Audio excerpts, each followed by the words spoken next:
8월 5일 수요일 아침 묵상 이사야 17장 1절에서 14절 무너지는 영광 세워지는 신앙이라는 제목을 가지고 말씀을 살펴보도록 하겠습니다.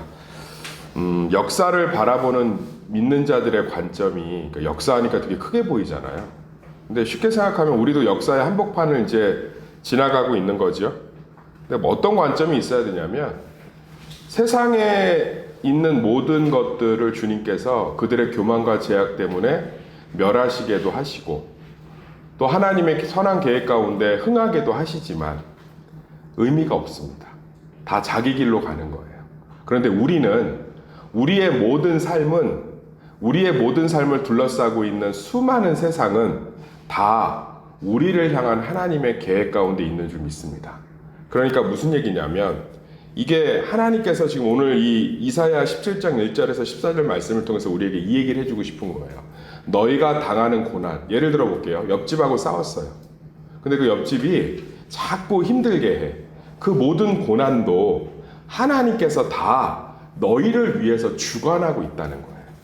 그러니까 우리가 볼 때는 그것이 경제적인 상황이고 건물주 때문에 그렇고 집주인 때문에 그렇고 내 학교에서 그렇고 뭐 이렇게 하는데 사실은 하나님께서는 그 모든 것들을 주관하고 계시다는 거예요. 어떤 성도가 굉장히 좋은 질문을 했어요.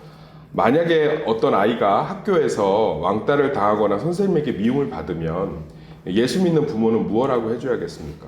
그들을 격려해야죠. 그들을 믿음으로 하나님이 너를 보호하고 있다는 걸 가르쳐야 되고 예수님이 영원한 친구 되겠다는 걸 가르쳐줘야 되겠지만 그 모든 아픔이 근원적으로 그 모든 슬픔이 그리스도께서 이 가정을 위해서 허락하고 주관하고 계시다는 믿음을 아이에게 주시고 부모 스스로가 갖고 있어야죠. 정말 그래요. 그런 시간을 통해서 아이가 단단해지고 있는 거예요, 사실은. 단단해지고 있는 거예요. 정말 요즘 제가 이렇게 친구들 대기업에서 그래도 지금 제 나이면 과장이나 차장이나 이 정도 되는 친구들이 많은데 얘기 들어보면 참 쉽지 않은 성품과 인성을 가지고 직장 생활을 하면서 주변도 힘들게 하고 본인들도 힘들게 하는 경우들을 볼 수 있습니다. 그런데 정말 그런 시간들을 통해서 이 친구가 단단해지는 거죠. 그러니까 우리가 볼 때는 힘듦이고 고난인데 하나님은 그것들을 통해서 단단하게 하시는 거예요. 오늘도 마찬가지예요. 아람이나 북이스라엘이나 이런 것들을 통해서 다메섹이 이제 아람의 수도잖아요. 그걸 통해서 그들의 멸망은 그들 때문에 그들 스스로가 간 길이지만 그들의 멸망을 통해서 사실 아람이 멸망함으로 북이스라엘이 아수르에게 침공을 당하는 결정적인 계기가 되잖아요. 막아줄 데가 없기 때문에. 그러니까 그런 모든 것들이 다 어떤 뭐 힘에 놀리고 그냥 자기들끼리 뭐 팽배해지는 권력의 싸움이고 이런 것처럼 보이지만 사실은 무엇을 위해 그러셨다는 거예요. 여기 보면 5절, 6절 보면 네다섯 개 나문 같으리라 이스라엘 하나님 여호와의 말씀이니라. 정금 같은 너희들을 남기기 위한 나의 계획이라는 거예요. 아수르에 의해서 북이스라엘이 멸망한 것도 바벨론에 의해서 남유다가 멸망한 것도 그들이 힘이 세고 니네들이 힘이 약해서 당한 게 아니라 내가 너희를 정금같이 소수를 남겨야 되기 때문에 너무 타락하고 썩어서 도저히 안 되니까 하나님이 400년 가까이 수많은 선지자를 보내서 가르치고 별 짓을 다 했지만 결국 이스라엘이 돌아오지 못하니까 하나님이 소수만 남겨야 했기에 뭐 했다는 거예요? 하나님께서 다른 열방을 사용해서 북이스라엘을 멸망시키고 남유다를 멸망시켜서 소수를 남겼다는 거. 뭐 하기 위해서? 새로운 싹을 틔우기 위해서. 그러니까 우리 삶에 있는 모든 어려움은 우리를 위한 거예요. 이 관점이 있어야 세상의 중심에 하나님의 관심은 우리밖에 없다라는 관점이 있어야 우리의 고난을 바라보는 좋은 눈을 갖기가 좋은 거죠. 내 삶에 일어나는 모든 것들은 나의 유익이 되기 위해서 하나님이 특별히 허락한 시간들이에요. 많은 분들은 평안하고 그냥 아무 문제가 없고 탈이 없기를 원합니다. 아무 문제가 없고 탈이 없기를 하도 기도해서 아무 문제와 탈이 별로 없어서 문제 하나 모래알 만한 게 생겨도 무너지잖아요. 히말라야를 완등한 등산 그 대장이 한 말이 있어요. 제일 힘들게 한 건 추위도 아니었다. 배고픔도 아니었다. 산소 부족도 아니었다. 신발을 벗을 수가 없는데 이제 히말라야에 올라가면 그 신발 밑창에 깔려있던 작은 돌조각 하나가 날 제일 힘들게 했다. 그것 때문에 등산에 등반에 집중을 할 수가 없었다. 너무 힘들었다. 사랑하는 성도님들, 그냥 맨날 평안만 강구하니까 우리는 발밑에 조그만 돌만 있어도요, 아무것도 할 수가 없는 거예요. 그런데 제가 아는 권사님은 하도 시댁에서 일을 하고 젊었을 때 고생을 해서 발바닥하고 손에 굳은 살이 많이 벗겼어요. 그분은요, 맨발로 다녀요. 굳은 살이 있으니까. 사랑하는 성도님들, 하나님께서는 우리를 아무것도 할 수 없고 바람만 살짝 불어도 무너지는 종이집이 아니라 반석 위에 세운 집을 만들어 가시는 줄 믿습니다. 그러기 위해서는 흔들려야 되고요. 그러기 위해서는 단단히 굳는 시간도 필요하고요. 그러기 위해서는 철근도 곳곳에 박아 넣으셔야 됩니다. 왜 예수님이 오시고 나서도 초대교회 성도들이 이사야서를 그렇게 묵상하면서 위로를 받았는지 알 것 같아요. 너희들의 모든 고난은 너희를 위한 유익이라는 거예요.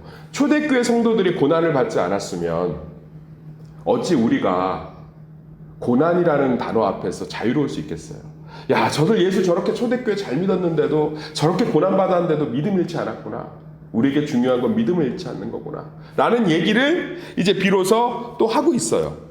여기 보면 7절에서 8절에 보면 그날에 사람이 자기를 지으신 이를 바라보겠으며 그의 눈이 이스라엘의 거룩하신 이를 뵙겠고 자기 손으로 만든 제단을 바라보지 아니하며 자기 손가락으로 지은 아세라나 태양상을 보지 아니할 것이며, 그러면서 9절부터 11절까지 하나님이 없는 번영이 얼마나 고통이 되고 멸망의 지름길이 되는지를 이야기하고 있습니다. 이것은 우리가 마치 이렇게 배우는 거하고 똑같은 거예요. 하나님 없으면, 하나님 잘 믿다가 하나님 잘 안 믿으면 하나님이 걷어가시고, 그런 개념으로 주신 게 아니라 예수 그리스도를 통해서 저주와 심판이 다 해결됐잖아요. 하나님에 대한 온전한 관계의 회복은 우리에게 더 이상 모든 것이 필요 없게 만들어주는 줄 믿습니다. 이 축복을 우리가 누리게 되었다는 거예요. 이사야서가 예수 그리스도를 통해서 성취됐고 구약의 이사야서가 복음이잖아요. 이 새벽에 좀 어렵죠? 쉽게 설명해 드릴게요. 우리는 하나님이 우리에게 무엇을 주셔야 행복하다고 생각하다고. 그런데 하나님과 교제하면 그 모든 것이 의미가 없는 줄 믿습니다. 하나님과의 온전한 교제가 예수 그리스도로 말미암아 우리 가운데 완전히 시작된 줄 믿습니다. 중요한 건 우리가 그리스도로 인해서 하나님과 우리 사이가 완전히 회복됐음을 완전히 믿고 그분이 우리의 고난을 주관하고 계시며 우리의 삶을 함께 다스려가고 계심을 확신하는 것 가운데 있는 줄 믿습니다. 더 쉽게 표현할게요. 한 남자를 사랑하면 그 남자의 집이 가난하고 그 남자가 없어도 그걸 보지 않고 결혼한다고. 주변에서 아무리 반대를 해도 듣질 않아요. 제가 아시는 분도 굉장히 부유한 집안의 딸인데 그 집 일을 봐주는 남자하고 눈이 맞았어. 그런데 별짓을 다 해도 안 돼요. 대전까지 도망가서 애 낳고 산다니까. 그 단칸방에 그 부잣집 딸이 그 남자가 좋아서 대전으로 도망가서 하도 부모가 이제 반대하고 저기 하니까 애 낳고 살아요. 내가 거기를 갔다니까. 이 권사님이 같이 가자고 그래갖고. 방도 조그매요. 부엌 달린 거. 거기서 살아요. 근데 얼마나 그 막 아기자기하게 막 토끼도 2마리 남자 토끼 여자 토끼 갖다 놓고 테레비 위에다 좋대. 남자가 좋으니까 아무것도 의미가 없잖아요. 우리가 이 고백은 있어야 돼요. 하나님과 온전히 교제하면, 하나님과 온전히 그 예수 그리스도 안에서 하나님과의 교제가 완전히 회복되었음을 받아들이면 우리 안에 있는 모든 것들이 점점점 의미가 없어지는 거예요. 그 축복이, 이 이사야서의 약속이 예수 그리스도로 말미암아 우리 가운데 성취된 줄 믿습니다. 사랑하는 성도님들, 오늘 말씀을 통해서 우리가 꼭 묵상했으면 좋겠습니다. 우리의 모든 삶은 하나님께서 우리를 위해서 허락하고 있는 시간들이에요. 그걸 남유다의 남은 자들에게 이야기하고 있는 거예요. 너희를 남기기 위해서 이 일이 벌어진 거야. 너희의 믿음을 지키기 위해서 이 일이 벌어진 거야. 믿음이 그렇게 중요해요? 믿음이 있어서 너희와 나 사이가 회복되면 너희가 나를 떠날 리가 없고 이방의 그 풍요로움이 부러울 리가 없고 상상할 수 없는 것들을 너희가 내 안에서 발견할 수 있고 누릴 수 있어. 이게 지금 오늘 말씀의 핵심. 이게 우리 삶에도 동일하게 예수 그리스도를 통해서 성취된 줄 믿습니다. 사랑하는 성도님들, 우리 삶의 모든 것들은 그러니까 그 눈을 갖고 봐야 돼요. 아, 왜 애가 학교에서 왕따 당하고 힘들지? 왜 선생님이 우리 아이만 미워하지? 그 아이를 열심히 격려하고 위로해야죠. 부모에게 주어진 권한으로. 그렇지만 어떤 렌즈를 통해 봐야 돼요? 이것이 우리 아이와 우리 가정의 유익을 위해 주신 거구나. 그리고 어떤 유익을 위해 주셨는지를 렌즈를 끼고 살펴보셔야 돼요. 하나님은 틀림이 없으신 줄 믿습니다. 하나님은 실수가 없으신 줄 믿습니다. 아, 이것 때문에 제가 한 문제가 해결이 안 됐다니까요. 14년 만에 정확히 응답하셨고 제가 하나님을 온전히 찬양했어요. 주님이 오르셨습니다. 나를 위해 그 문제를 14년 동안 끌고 가신 게 맞습니다.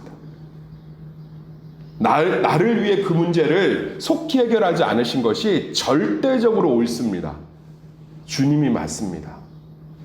제가 14년 만에 해결받고 감탄을 했어요. 하나님의 때가 옳았다. 그러니까 하나님은 우리 삶의 모든 것들을 우리를 위해서 계획하고 계시다는 거예요. 우리의 유익을 위해서. 무슨 유익을 위해서? 오복을 위해서? 처복, 치복, 밥이 안 떨어지는 복. 하나님과 우리의 관계가 온전해지는 복. 근데 그것이 그분 안에 모든 것이 있기 때문에 가장 큰 축복이 되는 줄 믿습니다. 이 마음으로, 이 눈으로 산들을 바라보시며 이 무더운 여름의 고난의 한복판에서도 기뻐하시고 승리하시기를 예수의 이름으로 축원합니다.